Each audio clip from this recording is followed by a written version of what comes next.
So I think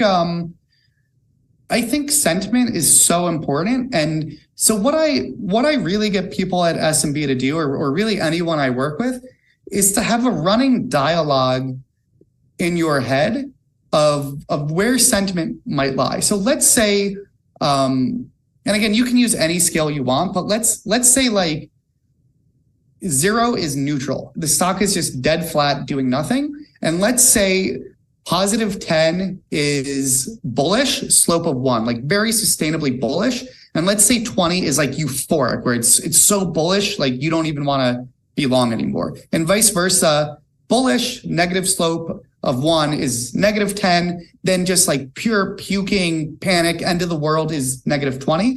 I try to always have a running dialogue of what the stock, whether it's the intraday chart, whether it's the daily chart, whether it's reading the tape, right? So if something is negative 1, I keep in mind, wow, Lance, like, okay, this is steady bearish.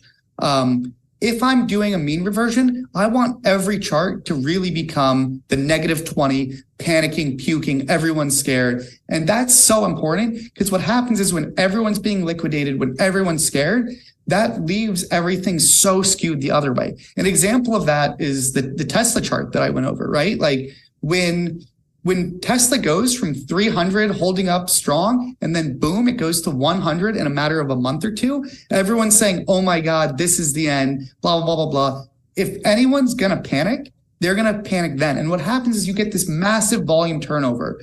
And at that peak sentiment moment, you get people establishing new prices, right? So all those people that are puking their shares at 100, you get this whole new wave of buyers that are now new longs. And that leaves this very asymmetric thing as far as the market participants. And so I'd say I'm always trying to think like, where is sentiment and am I trading it correctly, right? Like if something ever becomes, positive 15 or close to positive 20 where it's euphoric and I'm long, I recognize I need to get out. That's where I might start to scaling some out. So like, that's also a really good task for people, is to have this internal dialogue that as these charts are moving, you're constantly saying like, okay, we're consolidating, we're actually holding up like really, really well. So we might even be, positive 3, positive 4, like up, we break out. How strongly, how quickly are we going? Is it a sustainable breakout? Are we kind of puttering around? And like that dialogue is really important to help you kind of gain a